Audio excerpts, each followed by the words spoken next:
Hi, Randy and Mike Donley here at the Hollywood Boulevard Cinema. An auction we're going to be doing. What is this, Woodridge? Woodridge, Illinois, yeah. Now this theater is iconic. Mm-hmm. It has been here for, 40 plus years. And we're going to be selling off all the great contents of this movie theater. Now, they're not going out of business. In fact, they're very successful, and they're remodeling right now. Yeah, they're updating all their movies. They're updating, mm-hmm. Right? And this vintage movie memorabilia that you've all seen and cherished over the years is now going to be available for sale coming up. So pretty cool. Including the Bluesmobile up there. Isn't that cool? Pretty cool. Yep, that's going up for sale, and the food dogs. I mean, there's some great stuff in there. I mean, really cool stuff. There sure is. But for now, Mike and I, we got to take a trip to Ohio. We're on our way to Ohio. We have to look at another big collection. Happy Friday. So I'm Mike. And I'm Randy Donley. And we'll see you at this auction. We'll see you at this auction. What I pulled together was just really a couple of small things that I think are really neat from the second part of the auction, the other military. And I guess first off is we have a 37 millimeter German flak gun manufactured in Romania. This was consigned to us by a gentleman who I guess hopefully will make his wife happy by getting it out of the front of the house or the back of the house, or you can park a car again, I guess, somewhere. But this is a Romanian manufacturer firearm, anti-aircraft cannon. It's magazine fed. It operates really smoothly. We've had this on a previous podcast, so you'll see probably Chris and I turning it around and traversing. But it's Romanian manufacture. It's a really neat piece. The vast majority of the ones out there were, made in Germany. This one, again, in Romania. So it's a neat piece. It comes with an integral trailer that you move the trailer forward, and then you latch it onto something here, and then you crank it up and lift it up onto its travel trailer. So it's a pretty neat piece, and it's butter smooth turning and whatnot. So if you need one of these, it fires. I think it was set up for propane at one point, so you can scare the hell out of your neighbors with this piece. So that's the elephant in the room, I guess. But then we have a bunch of smaller stuff. To my left here, we have a F-86 Sabre. It's an airplane model, I guess a 1/18th scale model, and it's signed by a colonel in the United States Air Force. If you look it up, it's lot number 2341. It's signed by the colonel, but I mean, I'm still a kid at heart, so something like this I think is pretty neat. But what's cool is you can play G.I. Joe at work with this airplane. What really is neat is just this past week, there was a gentleman that contacted us, and his parents had an onion farm in Bensonville, and an F-86 Sabre, just like this model, crashed in their onion field. And so we have it's a copy of the article, but an F-86 Sabre, Major James Smith, crash landed it at 6 p.m. on Sunday, a half-mile east of O'Hare Field, when the engine flamed out. He didn't want to hit any houses, not that there were many out there, but he landed in the onion field and skidding 150 yards.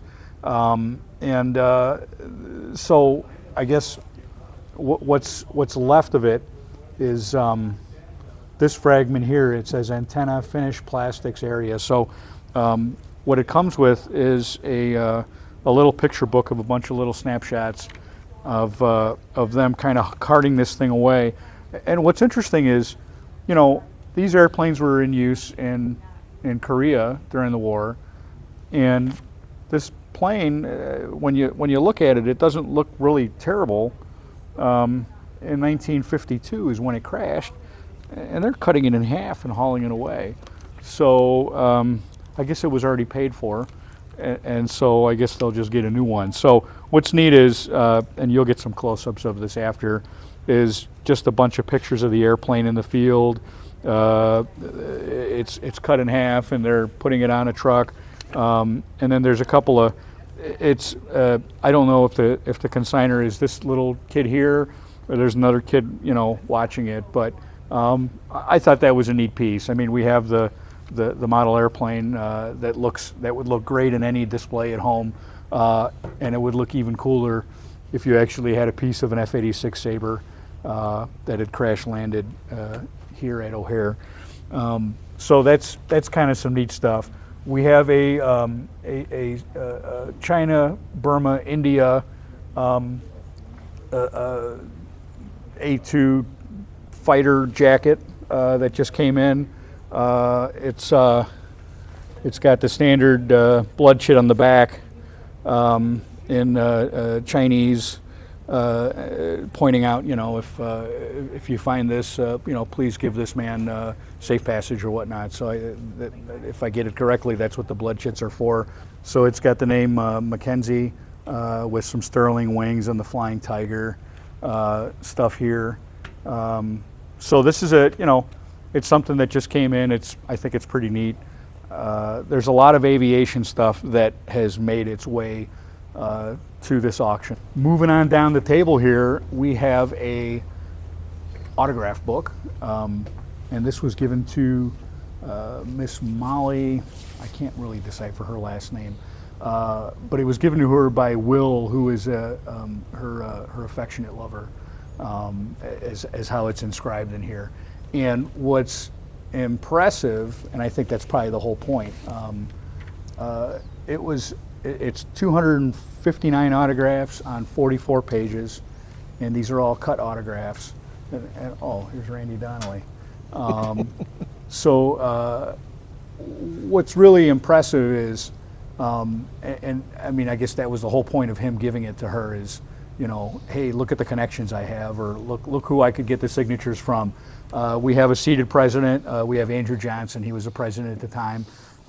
There's a couple of ex-presidents, James Buchanan, and the Ulysses S. Grant, William Tecumseh Sherman, George Meade, Robert Anderson, Abner Doubleday's in here. So if you're a baseball fan, it's the guy who invented baseball. So it's a really impressive collection of signatures. The listing, we have all the names and generally what they are. It includes governors, poets, abolitionists, basically kind of a who's who in 1866. So there was a grand parade that took place in Washington, D.C.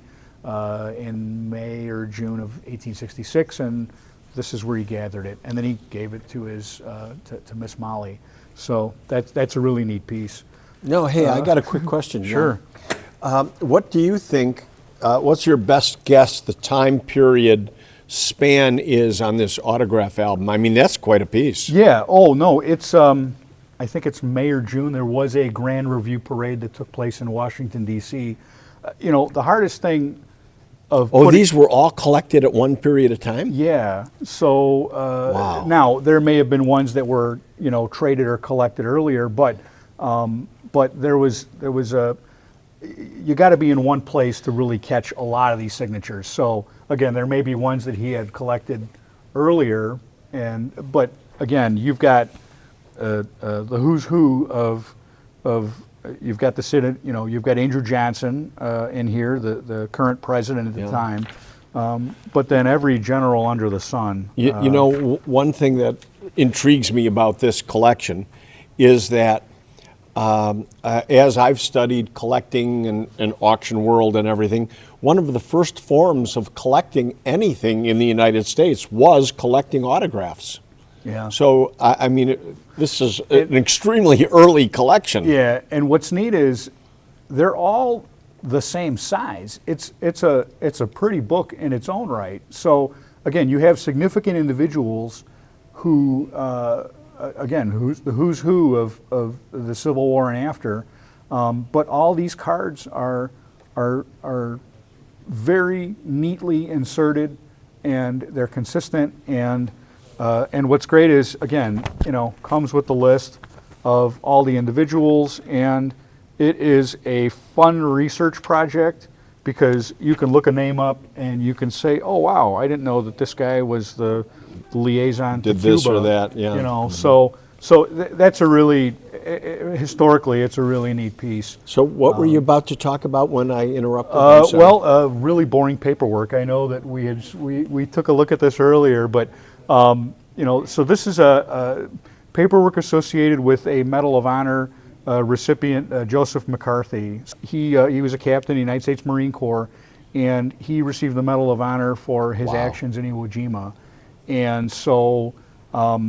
and where's he from originally? Chicago area. So after the war, he was he was in charge of the ambulance services or whatnot.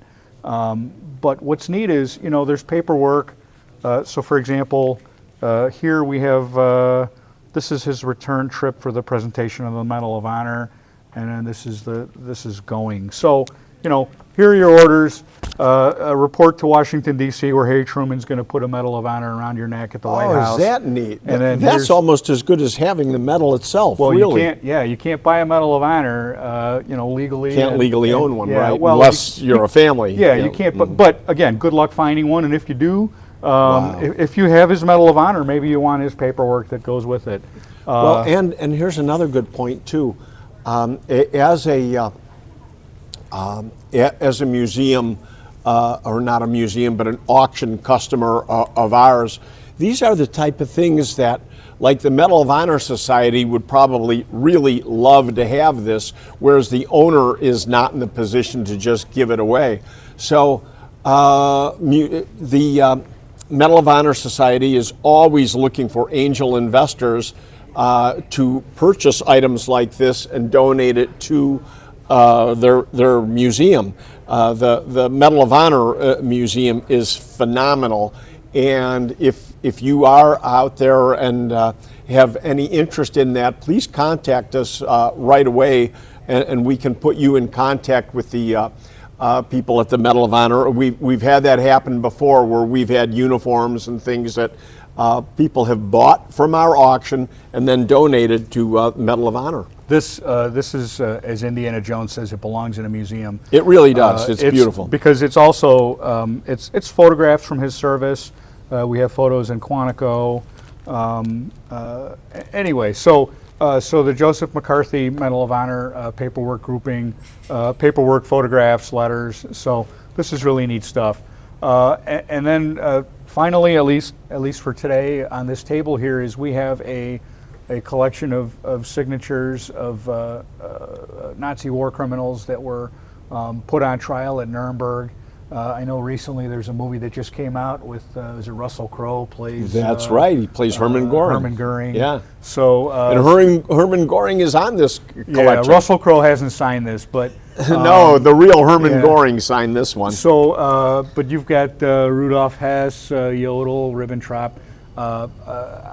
Speer is in there. So anyway, I guess the who's who of the baddies at the end of the war are here. And when stuff like this, when you come across things like this, you really always have to, you got to take it with a grain of salt. You have to make sure that is it authentic, and what the provenance is. And so.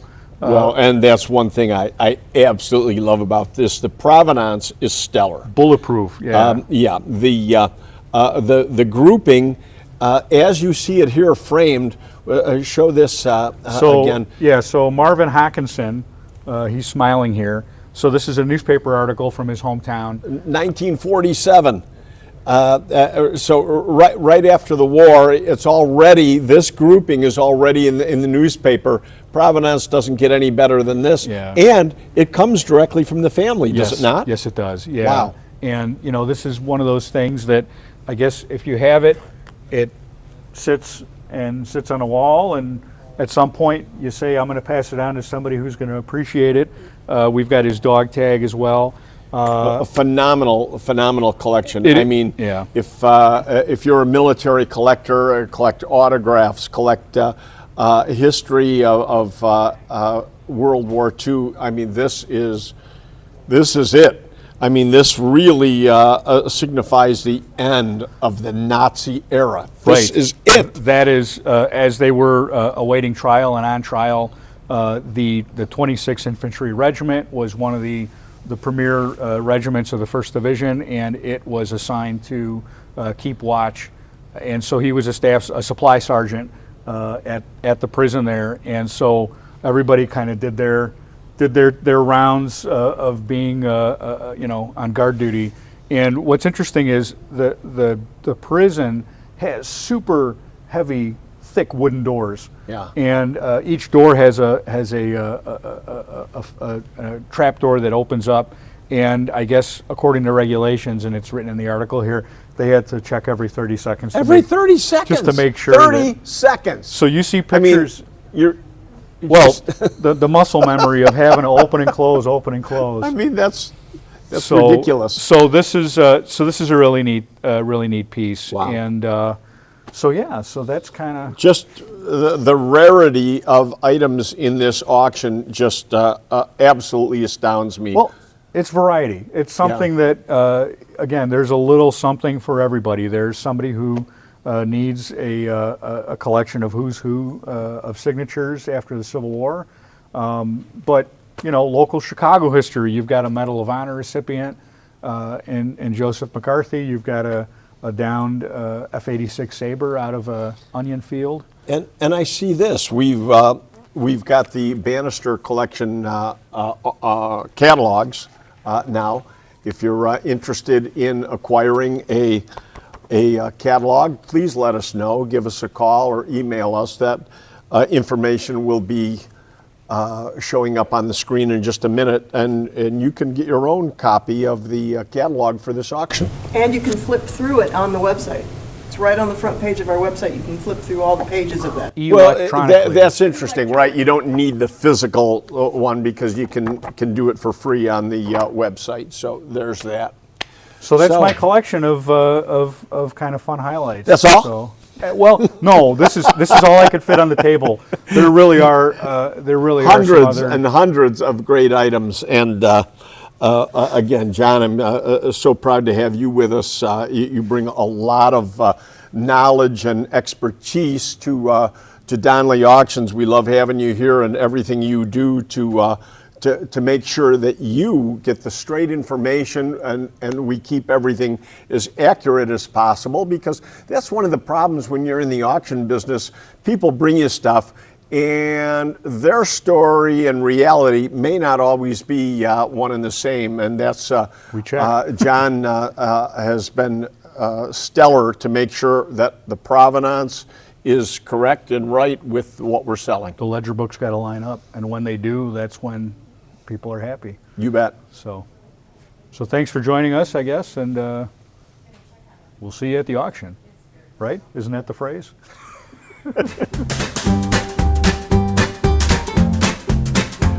Hi, I'm Randy Donley, and I'm here with Susan and Dana.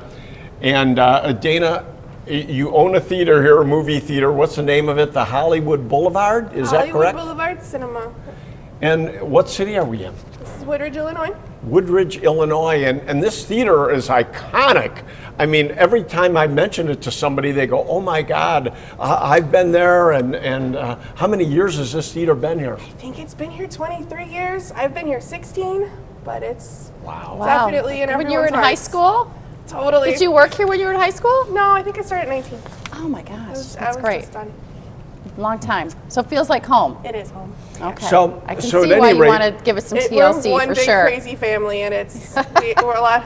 Sandra, my GM's been here how many years?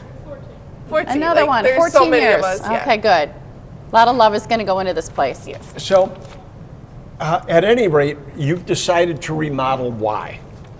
Most of the feedback we get from guests, and they are the reason we're here, is that they feel that it's not very updated and that they want someplace more to eat and be here and spend more time after the movies, more events, more celebrity appearances, better chairs. To do all of that, we need Yes. funding. We're locally, family, independently owned, all the little buzzwords. To do that, It's part of it. You know, one comment that I heard actually from somebody that was here the last time I was here is they felt that some of the movies that are on display here are too old and out of touch with your customer base now, that they don't remember these movies. So you're bringing it to a whole new, more modern level. Yeah, we're keeping it old. I was raised on Gone with the Wind and Casablanca and all the old ones. I love me some Mae West, but the younger generation doesn't quite know yet. So we want to make sure we're including them in the renovations and updating it for them. It hasn't really been touched since it was built. Wow. The original owner did some some additions and added on additional theaters, but this lobby's been the same since. When was it built? What year? The building was built in the 70s. In the 70s. This was a different okay. theater when it was originally done. Gotcha. He built it. He bought it. I think it was 2003. Okay. So can you give us an idea of what your vision is going to be like? What is one cool thing that's going to happen here we want to tell people about? We're adding a restaurant to the lobby. Adding a restaurant. Okay. We're getting nice chairs for all the theaters. Like the lounge chairs, the recliners? They're not full recliners, but Okay. they're going to have the table and they definitely recline enough. Oh, wow. So service at your seat? We've always had that. Okay. But we're going to be updating the whole menu. We're going to be doing Excellent. new screens, new technology. We've already updated the sound in one of our theaters. We Okay. have an LED direct view wall. I see you have a Lots of bar fun. here too, so you can actually bring drinks into the theater? Oh yeah, we have servers that come and take the order Okay. at the seats. I'm but gonna have this to is come here and all check it out. Going to get fully renovated, the entire lobby. Okay, great. So the restaurant is coming into the lobby. Right now, people have told me that they've been to this theater, and the food here that they take into the theaters with them is phenomenal. It's not just popcorn. It's No, a whole menu you've of stuff. got Yeah. a great reputation for food here already, so I can't wait to be here for the whole restaurant happening. It's It'll be good. absolutely It'll draw an incredible a whole new game crowd plan. and families. Big project. It's going to be really fun, and it's already been, I've owned it 3 months now, and we've done so many improvements already. We're about to launch a membership and loyalty program where we're All trucking right, it along. we'll do that. And then what is your timeline for the renovations? Will there be a grand opening? We're probably going to do another, like a re-grand opening and Okay. everything. We're expecting the chairs, at least a couple of the theaters before the summer. And Oh, we're before the summer, possibly great. going to do all of them. It's right around the corner. We got to see what the auction does. I know, the auction's going to be great. That's Again, gonna the determine our timeline. I know, the auction's coming up Saturday, March 28th. Check our website at donleyauctions.com. Now, one thing I do want to mention, Susan, while we're on the air right away, is just a few of the highlights in this auction. Like, we're standing in front of some of the Right? some Look of at this thing. the relics from Grauman's Chinese theater. Which was where? In California. California. This in itself is fabulous. I mean, one of the signs, and you don't have just one of the signs from the theater, but you've also got this other one inside. We have photographic provenance of some of these things hanging on the buildings, but you've got costumes from movies and all kinds of great memorabilia. I'm just so excited about this auction now. And of course, this isn't our only podcast that we're going to be doing on this property here, because the date again is March 28th. March Saturday, 28th. March 28th. So you're going to be hearing a lot from us every time we come here. We're going to tag Dana here to tell us more about what's going on and the progress. It's so exciting, folks. Do not plan Miss it. anything else for this date except coming, because this is a live on-site auction. You're going to want to come to this, and we've got viewing the day before. The day before, on Friday the 27th, from like 10 a.m. till about 2 p.m. during the day on Friday for preview, but we're going to open really early Saturday morning at 8 a.m. So and you- we're actually auctioning the items right off the walls, right where they are, so you Yeah. can see them. There's a lot of stuff behind the scenes they're going to be pulling out for this, but Yes. even if you want to come out before that and catch a movie, you can see some of the stuff that will be available. Oh, Sounds yeah. good. All right, we're going to do that. I'm going to come see Avatar.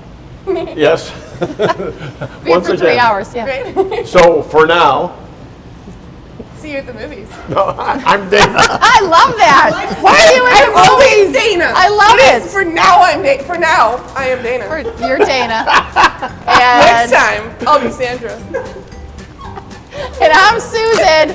And I'm Randy Donley, and we'll see you at the movies.